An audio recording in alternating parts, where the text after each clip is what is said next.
Que privilégio estarmos reunidos no nome do Senhor, logo no início deste dia, nessa manhã tão especial.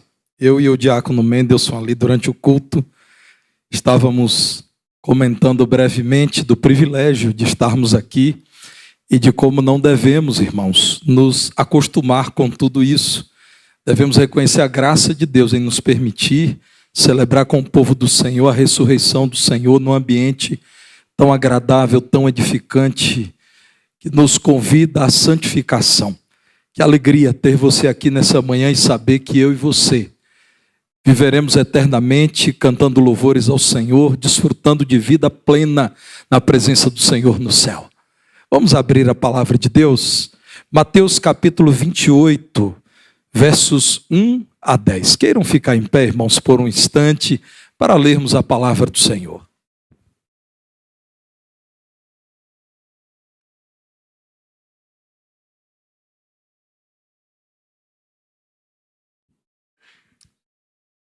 Diz assim o Senhor: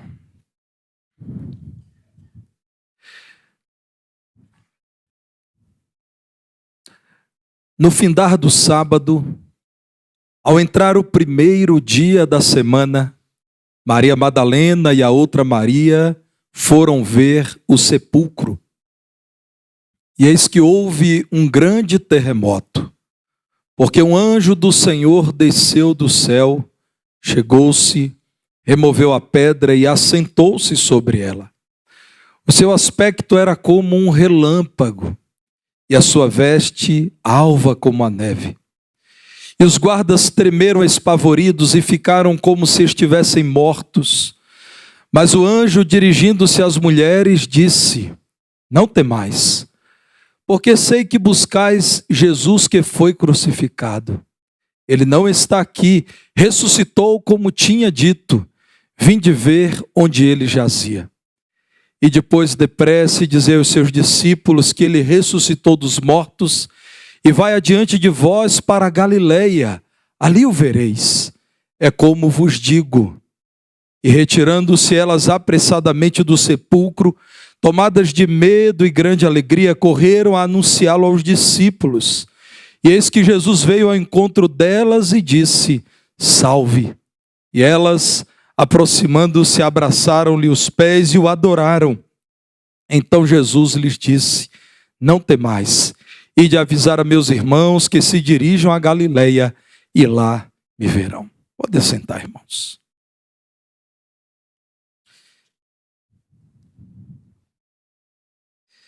Jesus havia realizado nos anos anteriores ao texto apresentado agora sinais extraordinários. Andou por toda parte, como diz a Escritura, fazendo o bem e curando a todos os oprimidos do diabo. Ainda assim, quanta desconfiança era depositada sobre a pessoa de Jesus. Quantas blasfêmias foram dirigidas ao santo, ao íntegro, ao impecável, ao imaculado Jesus Cristo. Observem no capítulo 27 de Mateus, a partir do verso 11, quando perante Pilatos a palavra de Deus diz que Jesus estava em pé ante o governador, e este o interrogou dizendo: és tu o rei dos judeus? Respondeu-lhe Jesus: tu dizes. E sendo acusado pelos principais sacerdotes e pelos anciãos, nada respondeu. Então lhe perguntou Pilatos: não ouves quantas acusações te fazem? Jesus não respondeu nenhuma palavra, vindo com isto a admirar-se grandemente o governador. Quantas acusações te fazem? Quantas pessoas, Jesus, dizem que queres usurpar o poder daqueles que presidem os judeus? Quantos dizem que queres estabelecer um reino seu próprio? Nada tens a dizer? Observem no verso 17, Mateus 27, 17. Estando, pois, o povo reunido, perguntou-lhes Pilatos: a quem quereis que eu vos solte? Qual criminoso desejam que seja solto? E aqui Jesus é comparado a Barrabás, portanto também chamado de criminoso. Quereis que eu vos solte a Barrabás ou a Jesus? Outra acusação. Aquele que é chamado Cristo, aquele que se diz o ungido, o escolhido, o Messias. Observem o verso 21, quando de novo perguntou-lhes o governador: qual dos dois quereis que eu vos solte? Responderam eles: Barrabás. Replicou-lhes Pilatos: que farei então de Jesus chamado Cristo? Seja crucificado, responderam todos. Que mal fez ele? Perguntou Pilatos. Porém, cada vez mais clamavam: seja crucificado. Vendo Pilatos que nada conseguia, antes pelo contrário, aumentava o tumulto, mandando vir água, lavou as mãos perante o povo, dizendo: estou inocente do sangue deste justo, fique o caso convosco. Verso 28, irmãos, segue essa constante de blasfêmias, falsas acusações e rejeição ao Senhor Jesus. Despojando das vestes, os soldados cobriram-no com um manto escarlate. Tecendo uma coroa de espinhos, puseram lá na cabeça e na mão direita um caniço, e ajoelhando-se diante dele o escarneciam, dizendo: salve, Rei dos Judeus. Autoridades, o povo que é interrogado por tais autoridades, agora os soldados, e na continuidade, o verso 37 diz que por cima da cabeça de Jesus ainda o zombaram, puseram escrita a acusação: este é Jesus, o Rei dos Judeus. Verso 39, os que iam passando, agora os transeuntes, aqueles que não tinham um grau maior de comprometimento com Jesus, de envolvimento com a crucificação, passavam por ali, contagiados por todos os demais blasfemos, também blasfemavam, meneando a cabeça e dizendo: ó tu que destróis o santuário, como disseste? Ó tu que prometeste em 3 dias reedificar o santuário? Salva-te a ti mesmo, se és filho de Deus, e desce da cruz. Verso 44. E os mesmos impropérios lhe diziam também os ladrões que haviam sido crucificados com ele. Até os ladrões. Até aqueles que sabiam, como os evangelhos relatam, serem dignos de tal punição a da cruz, também envolvidos com o cenário de blasfêmia, zombaria, acusações infundadas ao Senhor Jesus, também agora estavam dirigindo palavras indignas ao Senhor Jesus. Notem, irmãos, o que nos diz o verso 49. Os outros, porém, diziam: deixa, vejamos se Elias vem salvá-lo. Mesmo depois de tudo que tinham visto e de tudo que ouviram de Jesus, é o que aqueles que estavam por perto da cruz diziam, desde a prisão, o local do julgamento, a apresentação pública, a via dolorosa, a caminhada para a cruz, até o Calvário: desconfiança, blasfêmia, rejeição, zombaria. Jesus aceitou a cruz porque quis consumar o plano para o qual estava destinado pelo Pai, e fez isso sem debater com os seus inimigos. A sua resposta foi gloriosa. Com poder ressurgiu dentre os mortos, e isto foi atestado até por seus opositores, muitos dos quais converteram-se a Jesus Cristo, porque com o fato da ressurreição, da aparição de Jesus a tantos, já não mais podiam negar: Jesus é o Rei da Glória. ele foi crucificado sim. E nós cristãos não apenas admitimos, como falamos disso, pregamos esta verdade. Jesus Cristo, em atenção à Escritura, em atenção à palavra de Deus, foi crucificado. Mas graças a Deus, Jesus ressuscitou. Olhem para o capítulo 27 mesmo, o que nos diz o verso 52. Abriram-se os sepulcros, e muitos corpos dos santos que dormiam ressuscitaram. Dormir aqui é uma figura de linguagem para a morte. Jerusalém, com a sua abundância de formações rochosas, reunia muitos sepulcros. Nessa cidade, muitos dos que creram no Senhor tinham os seus corpos ali depositados. Você já prestou atenção nisso?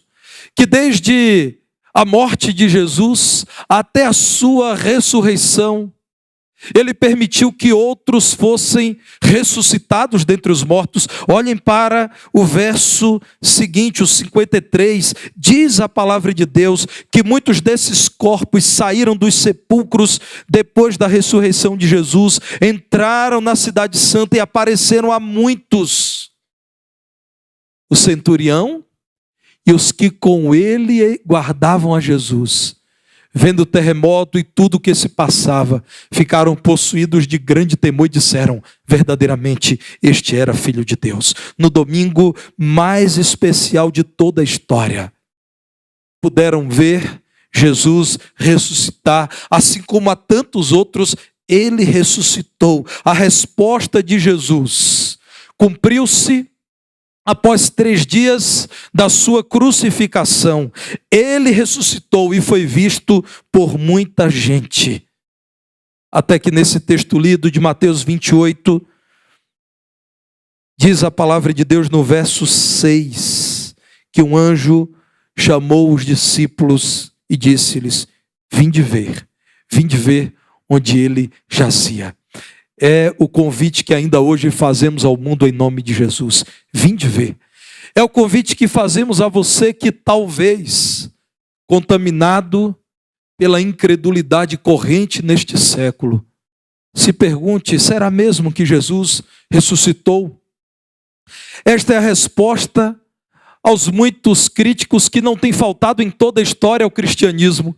Vinde ver. Nós queremos convidar você a ver o túmulo vazio. Sim, discípulos rondaram o sepulcro de Jesus desde o seu sepultamento. Mas não apenas discípulos. Ainda que o texto bíblico não tivesse relatado isso, nós sabemos que uma figura controversa como Jesus, seguida por tantos e rejeitada por tantos outros, não teria o seu corpo deixado num sepulcro sem que grande vigilância fosse ali estabelecida. Guardas vigiaram o sepulcro de Jesus. Autoridades estavam interessadas na guarda do corpo de Jesus. A partir do verso 1 do capítulo 28 de Mateus, notamos que após o sábado, ao entrar o domingo, o primeiro dia da semana, mulheres que não tinham a expectativa de ver Cristo ressurreto, porque comprariam especiarias para ungir o corpo de Jesus. Não era costume dos judeus embalsamar o corpo morto. Este era um costume de outros povos, como os egípcios.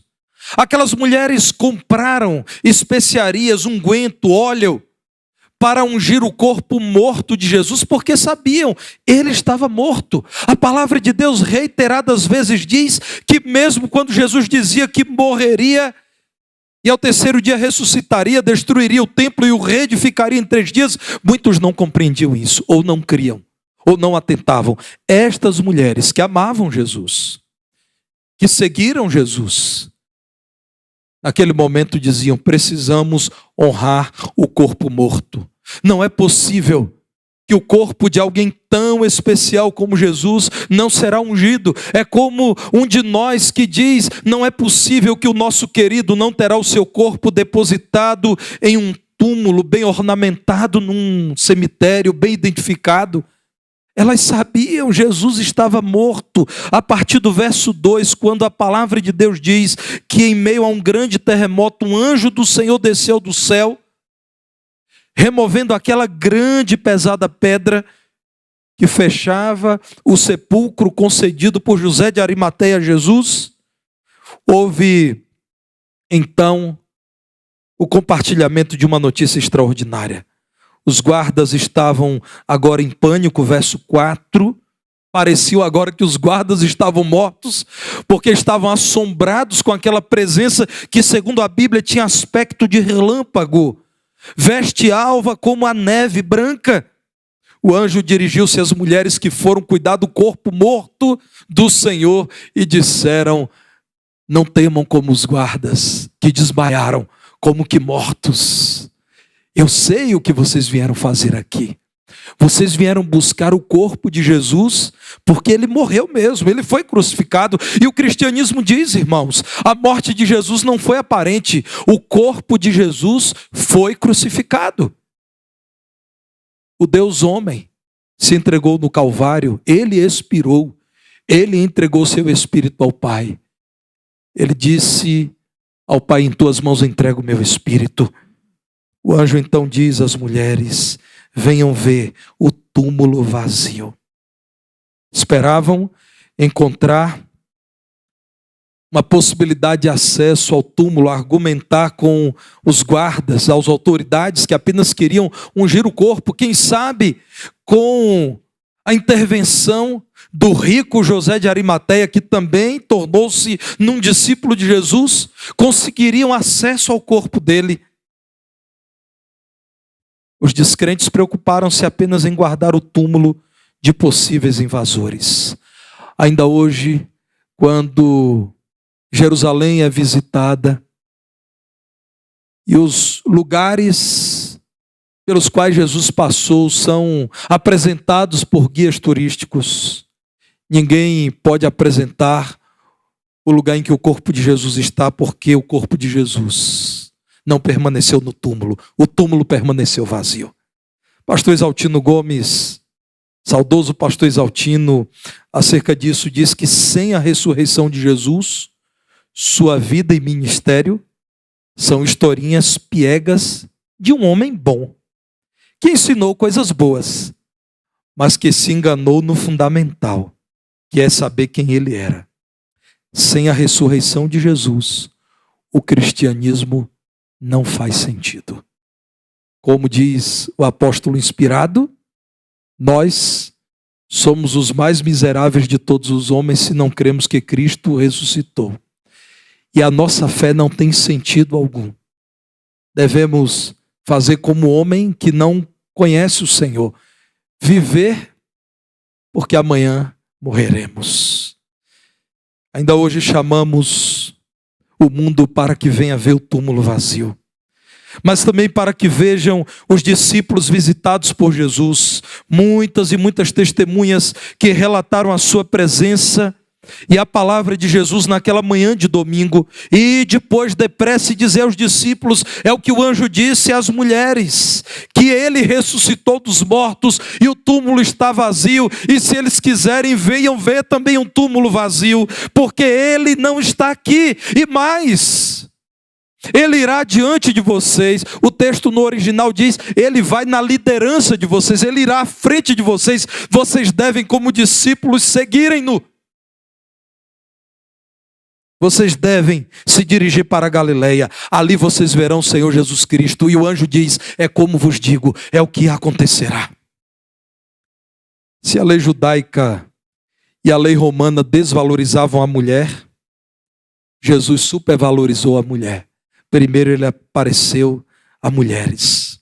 Eu quero chamar a sua atenção para esta informação, porque se o cristianismo fosse uma farsa, irmãos, abriria mão de certos detalhes dessa história que são desfavoráveis ao próprio Jesus Cristo. Quem, querendo dar crédito a uma história como essa, de um morto que ressuscitou, usaria primeiramente o testemunho de mulheres? Irmãos, Joséfo, o grande historiador judeu, diz que naqueles dias o testemunho de uma mulher no tribunal não apenas não era valorizado, como ele contava de modo desfavorável. Vejam que tristeza, irmãos. O testemunho de uma mulher era tido como um testemunho com valor inverso. Se uma mulher está dizendo alguma coisa, possivelmente é o que aconteceu ao contrário. E qual era a justificativa? Foi por conta de uma mulher que o pecado entrou no mundo. Primeiramente foi ela quem decidiu desobedecer ao Senhor no Éden. Meus irmãos, uma história inventada diria que homens respeitados inicialmente viram Jesus ressurreto. A palavra de Deus que é verdadeira, não se importa com o julgamento daquela época e apresenta o que aconteceu. Mulheres, sim, foram valorizadas. Crisóstomo diz o seguinte: observemos como nosso Senhor elevou o sexo mais fraco. Ele está falando do ponto de vista dele, que caíram em desonra mediante a transgressão de Eva. E como ele inspirou esperança, curou as tristezas e tornou mulheres em mensageiras das boas novas aos seus discípulos. O cristianismo disse: mulheres são bem-vindas, são valiosas no reino, e o testemunho delas é testemunho de valor, sim. Mas quem contaria uma história como essa? Queridas irmãs, percebam como, do ponto de vista do valor, para o Senhor, homens e mulheres são iguais. Nós somos diferentes nos papéis que desempenhamos, sim. Mas nós somos iguais no valor que temos diante de Deus. Ainda hoje dizemos: olhe para os discípulos de Jesus, aqueles a quem Cristo visitou na sua ressurreição. Olhem para os discípulos de Jesus que aqui estão e digam: de fato a vida deles é uma vida comum. Vocês enxergam na vida de quem crê que Jesus Cristo ressuscitou dos mortos uma vida sem graça e sem sentido? Ou vocês percebem convicção, entrega, transformação radical do coração? Ainda hoje dizemos: venham ver a alegria que gente abatida, confusa, entristecida recebeu do Jesus ressurreto. O medo agora estava cedendo espaço à alegria da ressurreição, retirando-se elas apressadamente do sepulcro, porque precisavam espalhar a notícia. Tomadas de medo e grande alegria. Somente o texto bíblico para apresentar um contraste como esse. Elas estavam com medo, mas estavam alegres. É muita informação, irmãos. Naquela manhã de domingo, elas queriam apenas, no silêncio do sepulcro, ungir o corpo morto de Jesus. De repente, pedra rola, anjo aparece, o corpo de Jesus ali não está. É muita informação, irmãos. Quem de nós pode dizer: não, isso aí eu tiraria de letra? Não, meus irmãos, não é assim. A palavra de Deus acerta ao dizer: elas até estavam alegres, mas elas estavam tomadas de espanto. Agora a alegria do Jesus ressurreto tomou o coração daquelas mulheres, daquelas discípulas que diziam: ele está vivo. Não está fácil para a gente entender o que está acontecendo, mas uma verdade entendemos: ele está vivo. A tristeza terá que ceder espaço à alegria. A paz oferecida por Jesus Cristo terá que substituir a tribulação daqueles corações. Verso 9, Jesus veio ao encontro delas e disse: a paz seja convosco, salve. Abraçaram Jesus como as mulheres não poderiam deixar de fazer. Abraçaram os pés de Jesus como tantas vezes fizeram, dizendo: somos tuas servas. E adoraram o Senhor Jesus Cristo, e agora adoraram em paz, sem terem que ouvir blasfêmias, falsas acusações, tanta rejeição. Abraçaram Jesus, os pés de Jesus, e adoraram. A paz oferecida por Jesus aos seus discípulos substituiu a intranquilidade pré-ressurreição. Ainda hoje dizemos ao mundo: vinde ver a paz que domina o coração de cada discípulo de Jesus. Uma das experiências mais gratificantes da vida cristã é desfrutar de paz em meio à intranquilidade do nosso mundo. Deitar em paz, como diz o salmista, e em paz dormir. Viver em paz sabendo, como cantamos, que quando a morte nos vier chamar, nós com o Senhor estaremos eternamente no céu. Paz. Irmãos, esse é um produto do coração desejado pelo mundo inteiro. As pessoas estão dispostas a pagar muito para ter paz. Tem gente que vive uma vida inteira sonhando com paz. Vinde ver a paz que só Cristo dá a quem nele crê. Ainda hoje dizemos isso, vinde ver a alegria do Cristo ressurreto contagiando corações. A paz do Cristo vivo, dirigindo vidas, dirigindo aqueles que esperam no Senhor. Vinde ver o poder do Evangelho em todos os lugares. Adoraram o Senhor.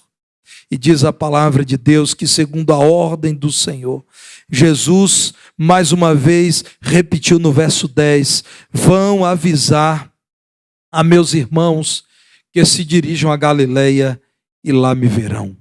Adoração ao Cristo vivo, o Messias ressuscitado.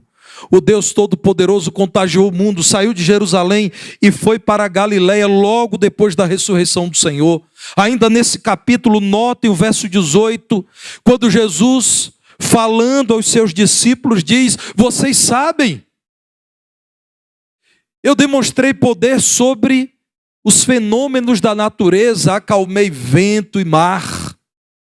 Vocês sabem, demonstrei poder sobre vidas, ressuscitei mortos, curei enfermos. Vocês sabem, com a minha ressurreição demonstrei poder sobre a morte e o inferno. Toda autoridade me foi dada no céu de onde eu vim, na terra onde desempenhei o ministério messiânico. Por conta desta autoridade que tenho em minhas mãos, vão por toda a terra.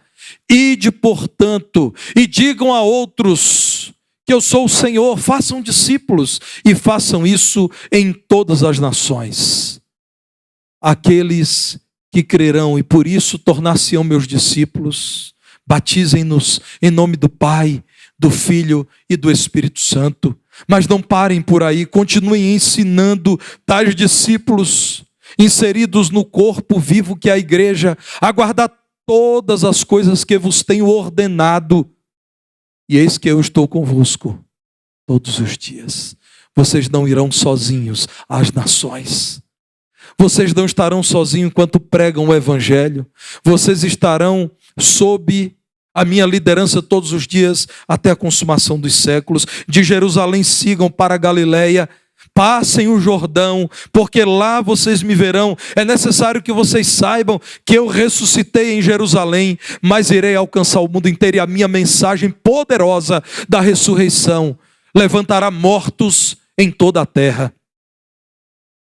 Irmãos, alguns dos nossos queridos irmãos em Cristo, nesse momento em toda a terra, são perseguidos tão somente porque afirmam-se como crentes em Jesus. Há pastores, especialmente no norte da África, nesse momento, sendo atacados, não sei se você sabe disso, por ácido. Em alguns países do norte da África, a decisão é por atacar pastores das igrejas, porque já entenderam como a palavra de Deus ensina que quando o pastor é atacado, o rebanho sofre dispersão. E alguns pastores são chamados a certos lugares para cuidar de alguém, e quando ali chegam são atacados com ácido. Pastores morrem, têm o rosto desfigurado, o corpo incapacitado. E talvez não tenha existido na história do cristianismo uma época mais difícil para explicarmos por que estas coisas acontecem aos cristãos do que em nossa época. Porque isso sempre aconteceu. Não é novidade em nossos dias. Em toda a história do cristianismo, cristãos foram, desde o princípio, como aconteceu com Jesus. Cristãos foram perseguidos, maltratados, mortos isso ainda continua acontecendo. E até que Cristo venha, isso continuará acontecendo. Infelizmente, irmãos, em nossos dias, há um cristianismo que não é o verdadeiro, que diz é inaceitável para crentes passar por isso. Onde está Deus? Quando pastores fiéis são atacados, quando igrejas têm o seu local de reunião destruídos, como se local de reunião fosse decisivo para a existência da igreja do Senhor. Não é. Locais de reunião como esse em que estamos tem grande valor, irmãos, mas sem estes locais a igreja continua viva. Graças a Deus por isso. Meus irmãos, a resposta é: eu estou convosco todos os dias até a consumação do século. Esses nossos irmãos perseguidos e maltratados estão na presença de Jesus.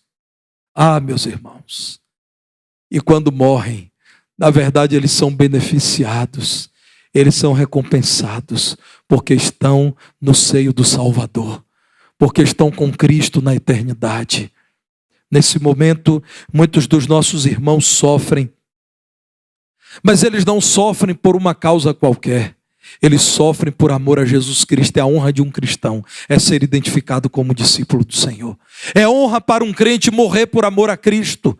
É privilégio para alguém ser considerado incômodo porque é fiel a Jesus Cristo. O Evangelho em seu poder tem alcançado todos os lugares até onde não somos bem-vindos. Até onde a igreja é ameaçada. Até onde cristãos são perseguidos, aprisionados, mortos, têm os seus bens confiscados. Nós ainda hoje dizemos: vejam o poder do Evangelho que chega a todos os lugares, até onde o cristianismo não é bem-vindo. O que justifica que nesse momento, em nossa nação e em outros países, jovens casais, também jovens solteiros, alguns idosos, estejam se apresentando, clamando para serem designados missionários em países onde sabemos, sendo descoberta a identidade desses missionários, ou a prisão ou a morte será o destino deles. Poder do Evangelho, irmãos. O poder de quem viu Cristo vivo. O poder de quem foi salvo por Jesus e sabe, o cristianismo não é uma ilusão. O poder de Jesus Cristo que transforma vidas, a ponto dessas vidas deixarem Jerusalém, seguindo para a Galileia, decidirem alcançar o mundo inteiro. Vinde ver o poder do Evangelho que chegou ao Brasil, mas tem alcançado toda a terra. O cristianismo não foi sepultado, pelo contrário, a partir da ressurreição de Jesus, aqueles que foram chamados a vê-lo experimentaram o reavivamento da fé. Aqueles que foram convidados, vinde ver, viram Jesus, porque vieram a Jesus. E ao verem que Cristo ressuscitou, e não faltam testemunhos fiéis dessa verdade, experimentaram o que ainda não tinham experimentado, a certeza indubitável de que Jesus Cristo é o próprio Deus. E você? Você já aceitou o convite? Você já veio ver Jesus de perto? Você já aceitou o convite para vir a Cristo e ver aquilo que Ele tem feito? O meu convite sincero nessa manhã é para quem ainda não veio ver Jesus ressurreto, não creu ainda em sua ressurreição, não teve a sua vida transformada com a notícia da ressurreição de Jesus Cristo. O meu convite é: olhem para esta congregação de gente que um dia estava morta, mas Cristo ressuscitou. Olhem para estas pessoas, olhem para este lindo coro, olhem para estes jovens, venham ver aquilo que move tais corações. Venham ver a alegria, venham ver a paz, venham ver o poder que os transformou, venham ver aquilo que Cristo Jesus, ressurreto dentre os mortos, tem realizado. Ainda hoje, o que dizemos é aquilo que o anjo diz no verso 6. Vinde ver onde ele jazia, vinde contemplar. Jesus ressuscitou. O Cordeiro de Deus que tira o pecado do mundo ressuscitou e vivo está.